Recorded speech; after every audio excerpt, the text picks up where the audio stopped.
बेंगलुरु के व्यालीकवल इलाके 21 सितंबर की दोपहर को करीब 3:30 बजे खुली। इस बिल्डिंग के फर्स्ट फ्लोर पर 5 महीने पहले ही महालक्ष्मी की शक्ल में एक नई किराएदार आई थी। नेपाल की रहने वाली महालक्ष्मी यहाँ अकेली रहती थी। पड़ोसी भी उसे नहीं जानते थे। वजह ये थी कि वो हर रोज अपने घर से सुबह 9:30 बजे निकलती और रात 10:30 बजे के बाद ही घर लौटती। महालक्ष्मी की माँ और बहन इसी बेंगलुरु में रहा करते हैं।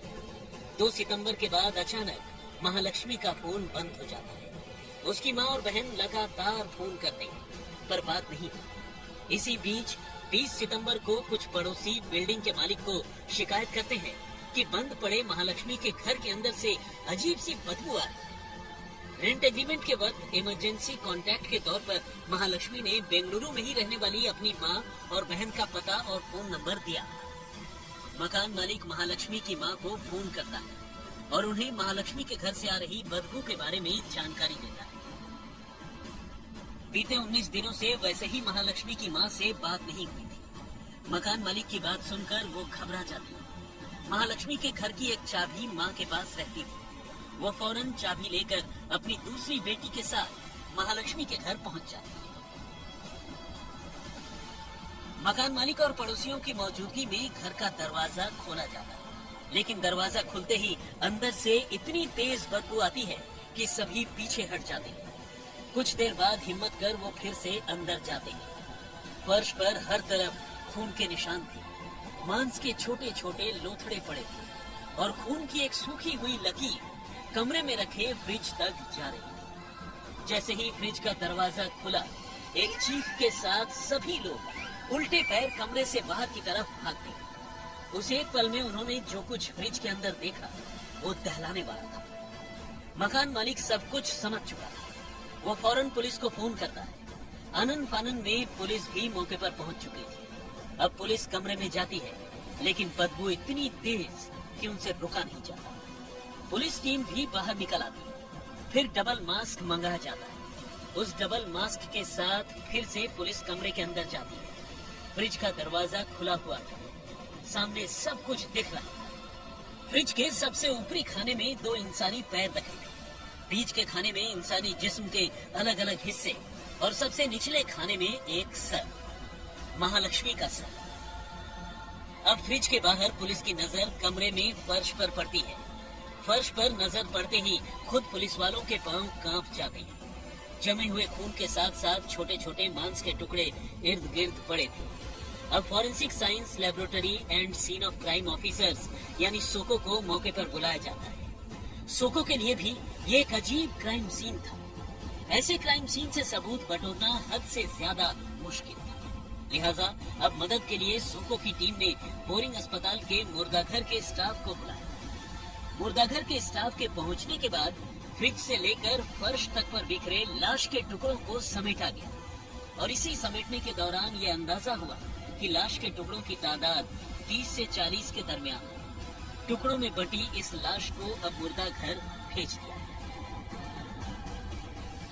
ನಾನು ಲಿಂಕ್ ರೋಡ್ ಅಲ್ಲಿ ಕೆಲಸ ಮಾಡಬೇಕಾದ್ರೆ ನಮ್ಮ ಅಕ್ಕ ಅಲ್ಲಿ ಬಂದ್ರು ನನ್ನ ಜೊತೆ ಇದ್ರೆ ಸ್ಟೇ ಮಾಡಕ್ಕೆ. ಆಲ್ಮೋಸ್ಟ್ ನಾನು ಅಲ್ಲಿ 3 to 4 months ಕೆಲಸ ಮಾಡಿದೆ. ಆ ಜೊತೆಯಲ್ಲಿ ನಮ್ಮ ಅಕ್ಕ ನನ್ನ ಜೊತೆ 3 months ಸ್ಟೇ ಮಾಡಿದ್ರು. ಆವಾಗ ಆ ಟೈಮಲ್ಲಿ ನಮ್ಮ ಅಕ್ಕ ಡಿಸೆಂಬರ್ ತಿಂಗಳಲ್ಲಿ ಅವ್ರಿಗೆ ಆಫರ್ ಬಂತು, ಅಪಾಯಿಂಟ್ಮೆಂಟ್ ಲೆಟರ್ ಬಂತು ಫ್ಯಾಷನ್ ಫ್ಯಾಕ್ಟ್ರಿಯಲ್ಲಿ. ಸೊ ಅವರು ಜಾಯಿನ್ ಆದ್ರು. ಆಲ್ಮೋಸ್ಟ್ ಅವರಲ್ಲಿ ಕೆಲಸ ಮಾಡ್ತಿದ್ರಲ್ಲ. ಸೊ ನಮ್ಗೆ ಇಲ್ಲಿಂದ ಕೆಲಸ ಅಲ್ಲಿ ನಾವು ರಿಸೈನ್ ಮಾಡಿ ನಾನು ಬ್ಯಾಕ್ ಕಡೆ ಹೊರಟೋಗ್ಬಿಟ್ಟೆ. ಸರಿನಾ? ಅದಾದ್ಮೇಲೆ ಇವರು ನಮ್ಮ ಅಕ್ಕ ಮಾಡಿದ್ರು. ಅಲ್ಲಿ ಹಿಂದಗಡೆ ಗೊಟ್ಟಲಿ ಪಾಸ್ ಅಲ್ಲಿ ಬಾಡಿಗೆ ಮನೆ ಮಾಡ್ಕೊಂಡು ಅಲ್ಲಿ ಸ್ಟೇ ಮಾಡಿದ್ರು ಅವರು. ಸರಿನಾ? ಸೊ ಅಲ್ಲಿ ಸ್ಟೇ ಮಾಡ್ಬೇಕಾದ್ರೆ ಅವರು ಅಲ್ಲಿ ಫ್ರೆಂಡ್ಸ್ ಎಲ್ಲ ಮಾಡ್ಕೊಂಡಿದ್ದಾರೆ. ಯಾವ್ದು ಜಗಳ ಮಾಡಿದ್ರು ನನಗೆ ಗೊತ್ತಿಲ್ಲ. ಬಟ್ ನಾನು ಆಲ್ಮೋಸ್ಟ್ ಪೂಜಾ ಮತ್ತೆ ಕಾಜಲ್ ಅವ್ರ ಪರಿಚಯ ಆದ್ರು. ಮತ್ತೆ ಎಷ್ಟೊಂದು ಜನ ಹುಡುಗರಿದ್ರು. ಅವ್ರು ತುಂಬಾ ಕಾಲ್ ಮಾಡ್ತಾ ಇದ್ರು. लाश के टुकड़े समेटने के बाद अब पुलिस ने कमरे की तलाशी की। तलाशी के दौरान महालक्ष्मी के बेड पर रखा एक मोबाइल मिला। ये मोबाइल महालक्ष्मी का ही था। जब मोबाइल के सीडीआर यानी कॉल डिटेल रिकॉर्ड को चेक किया गया तो पता चला कि इस फोन से आखिरी कॉल 2 सितंबर को किया गया था। 2 सितंबर के बाद से न तो इस फोन से कोई कॉल किया गया और न ही कोई कॉल रिसीव किया गया। इसी से बेंगलुरु पुलिस ने अंदाजा लगाया कि महालक्ष्मी का कत्ल 2 से 3 सितंबर के दरमियान ही हुआ है। पर सवाल यह है कि आखिर किसी ने महालक्ष्मी को इतनी बेदर्दी से क्यों मारा? आखिर उससे किसी की क्या दुश्मनी हो सकती है? वो कातिल कौन है? तो अब बेंगलुरु पुलिस की तफ्तीश शुरू होती है।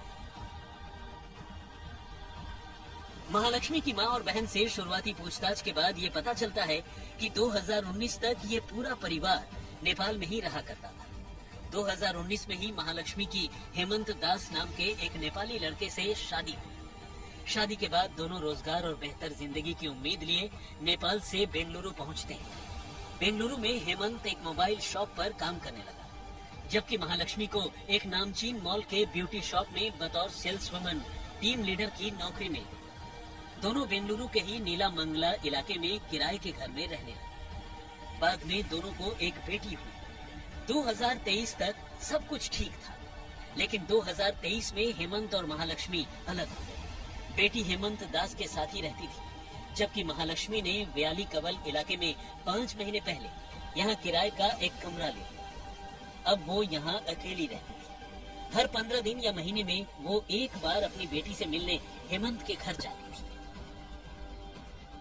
तफ्तीश के मुताबिक हेमंत और महालक्ष्मी के बीच अब इस दूरी की वजह लव ट्रायंगल थी। हेमंत को शक था कि उत्तराखंड के रहने वाले एक हेयर ड्रेसर अशरफ और महालक्ष्मी के बीच अफेयर चल रहा है। इसी बात को लेकर हेमंत और महालक्ष्मी के बीच काफी झगड़ा होता था और इसी झगड़े की वजह से करीब 9 महीने पहले महालक्ष्मी हेमंत से अलग रहने लगी थी। कुछ महीने माँ और छोटी बहन के साथ रही और फिर 5 महीने पहले किराए के इस घर में आ गई। ಉತ್ತರಾಖಂಡ್ ಅಶ್ರಫ್ ಯಾರು ಏನಕ್ಕೆ ಆತನ ಮೇಲೆ ಕಂಪ್ಲೇಂಟ್ ಕೊಟ್ಟಿದ್ರು? ನೋಡಿದೆ ಅಂದ್ರೆ ಸ್ವಲ್ಪ ಸಿಕ್ತು ನನಗೆ ಎಕ್ಸ್ಟ್ರಾ ರೀತಿಯಲ್ಲಿ ಇತ್ತು.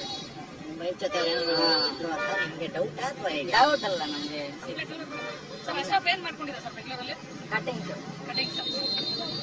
ನಿಮ್ಗೆ ಯಾವಾಗ ಗೊತ್ತಾಯ್ತು? ಎಷ್ಟು ವರ್ಷ ಆಗಿದ್ದು ಇವರಿಬ್ಬರು ಪರಿಚಯ ಆಗಿದೆ?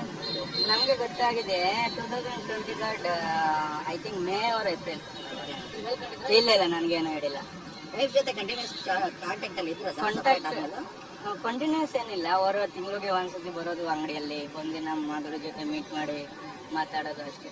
ಲಾಸ್ಟ್ ಟೈಮ್ ಯಾವಾಗ ನೀವು ಭೇಟಿ? Last 25 days ago I think, 25 to 30 days ago. ಎಲ್ಲಿ ಭೇಟಿ ಮಾಡಿದ್ರಿ? ನಮ್ಮ ಅಂಗಡಿಗೆ ನೆಲಮಂಗ್ಲಾಗೆ ಬಂದಿದ್ರು? ನೆಲಮಂಗ್ಲಾಗೆ ಬಂದಿರೋದು. ಅವಾಗ ಅವ್ರ ಆಕ್ಟಿವಿಟಿ ಹೇಗಿತ್ತು ಅಂತ ಏನಾದ್ರು ನಾರ್ಮಲ್ ಆಗಿದ್ರ? ನಾರ್ಮಲ್ ಇತ್ತು, ಅಂದ್ರೆ ಅವಾಗ ಸ್ವಲ್ಪ ಈಗೋಜಿ ಇದು ಅಂದ್ರೆ ಪಪ್ಪ ಜಾಸ್ತಿ, ನಾರ್ಮಲ್ ಇತ್ತು, ಎಲ್ಲ ನಾರ್ಮಲ್. पड़ोसियों के मुताबिक महालक्ष्मी आस पड़ोस में ज्यादा लोगों से खुली मिली नहीं थी। वो किसी से बात भी नहीं करती थी। रोजाना सुबह 9:30 बजे काम पर चली जाती और रात 10:30 बजे के बाद घर।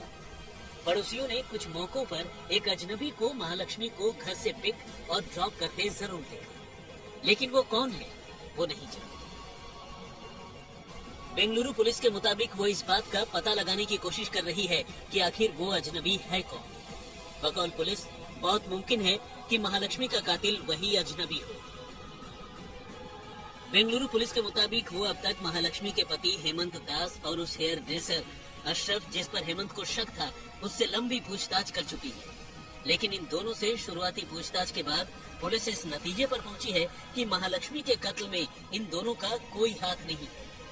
इन दोनों के मोबाइल के कॉल डिटेल रिकॉर्ड 2 सितंबर से 19 सितंबर तक की इनकी लोकेशन में ऐसा कुछ नहीं मिला जिससे इन पर शक किया जा सके। तो फिर सवाल है कि आखिर महालक्ष्मी का कातिल कौन है? कौन है जिसने इतनी बेदर्दी से उसका कत्ल किया और लाश के टुकड़ों को फ्रिज में ठूस दिया? तो बेंगलुरु पुलिस के मुताबिक खुद महालक्ष्मी के मोबाइल के कॉल डिटेल से शक की सुई एक अजनबी की तरफ घूम रही है। हालांकि बकौल पुलिस उस अजनबी की जानकारी उसके पास है, उसका नाम भी उन्हें पता है। यहाँ तक कि ये भी पता है कि महालक्ष्मी के कत्ल के बाद वो भुवनेश्वर के रास्ते पश्चिम बंगाल जा चुका है। पुलिस इसलिए उसके नाम का फिलहाल खुलासा नहीं करना चाहती ताकि वो अलर्ट न हो जाए। पर बेंगलुरु पुलिस की माने तो एक बार वो शख्स हाथ आ गया तो सारे सवालों के जवाब मिल जाए। That is from all angles, and more or less the culprit who is the private suspect who is likely to have committed this ghastly offense is identified. The only thing is we are yet to apprehend him, in the sense they are not yet caught him. So as and when the person is caught, and further his interrogation is done, then we will be able to provide further details regarding the case. He is an outside. Police तफ्तीश में यह भी पता चला है कि 2 सितंबर यानी जिस दिन से महालक्ष्मी गायब हुई और उसका मोबाइल बंद हुआ, तब से महालक्ष्मी के घर पर कभी कोई नहीं आया। यहाँ तक कि पड़ोसियों ने भी 2 सितंबर या उसके बाद कभी महालक्ष्मी के घर से कोई ऐसी आवाज नहीं सुनी जिससे उन्हें शक होता। हालांकि क्राइम सीन को देखने के बाद पुलिस का मानना है कि महालक्ष्मी का कत्ल इसी कमरे में हुआ था। इस थ्योरी के पीछे की वजह यह है कि जिस इलाके में महालक्ष्मी रहती है, वहाँ किसी लाश को लेकर पहली मंजिल तक जाना मुमकिन नहीं। कोई भी आसानी से देख सकता है। बकौल पुलिस बहुत मुमकिन है कि कत्ल से पहले महालक्ष्मी को कोई बेहोशी या नींद की दवा दी गई और इसीलिए घर से कोई आवाज नहीं आई।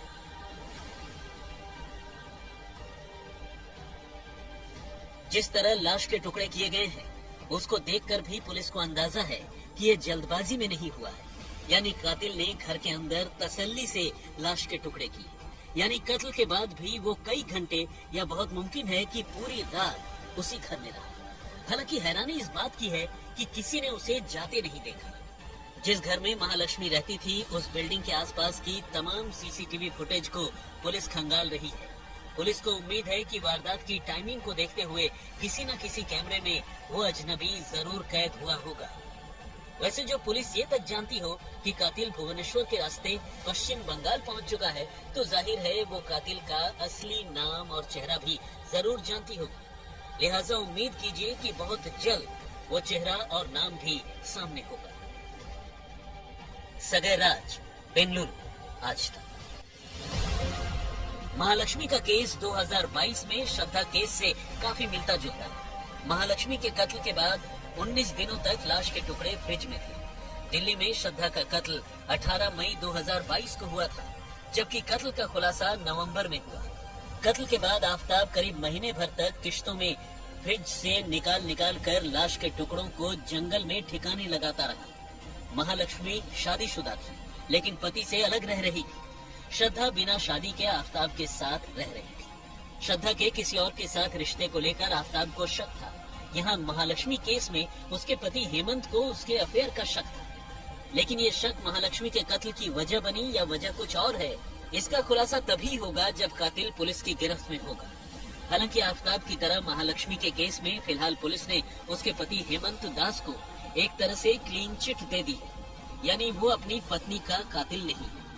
श्रद्धा केस ने पहली बार लाश के टुकड़े कर उसे फ्रिज में रखने या छुपाने का आइडिया दिया था। ठीक उसी तरह महालक्ष्मी की लाश के साथ भी किया गया। फिलहाल श्रद्धा केस दिल्ली की एक अदालत में है। मामला फास्ट ट्रैक कोर्ट में है, लेकिन इसके बावजूद अभी इस केस में गवाही तक पूरी नहीं हो पाई है। सजा का ऐलान कब होगा पता नहीं। वीडियो अच्छा लगा हो तो लाइक जरूर करें, अपने दोस्तों के साथ शेयर करें और अगर आप हमारे चैनल पर नए हैं तो प्लीज अभी सब्सक्राइब कर लें। धन्यवाद।